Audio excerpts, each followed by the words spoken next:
the person asked about segregation. Why do Muslim women, why are they segregated? They're not segregated. They're not segregated.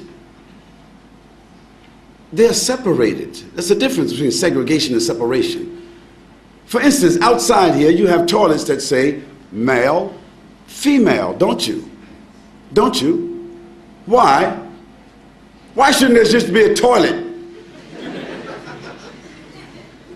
Because there are sensitivities that we as moral, decent, dignified, educated people accept, that there are sensitivities and privacy that the female would like to have as opposed to just walking into an open toilet. Now maybe in Amsterdam or some other places in Europe where they just have open toilets, it's different. But in most cases in the world, in most places in the world, they select to have a male and a female toilet.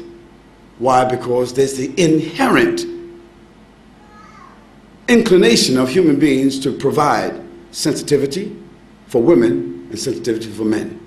Now in Islam, for us, it's not a matter of being inherent. It is something which is God-given inspiration to do what? To separate the sexes. That means the genders.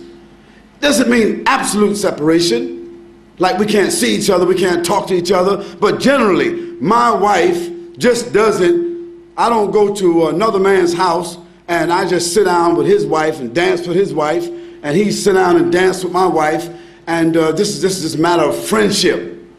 Bob, just drop over anytime you like.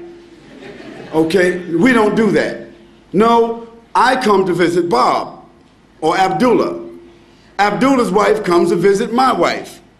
I don't socialize with his wife, and he doesn't socialize with my wife. Although there may be occasions where we eat together, our families socialize together, but generally, after boys and girls reach the age of 7, the Prophet said, even if they're brothers and sisters, separate them from the bed. And when they get to the age of menstruation and they realize another level of consciousness, then give them separate rooms. What to do what? To preserve and protect them from tendencies that human beings have, tendencies that has manifested itself in civilizations where they don't do that protection. So we are obeying Almighty God. That's what we're doing. And sometimes we just have to believe what God orders us to do and benefit from the medicine. Sometimes when we don't follow what God tells us to do, then we see later on the reasons why. So we don't apologize for that. We say that it brings us dignity, it brings us distinction. Whether it be the hijab of the women or the separation of the men and the women, it brings us distinction, it brings us dignity and protection and morality, additional morality. That's why we do it.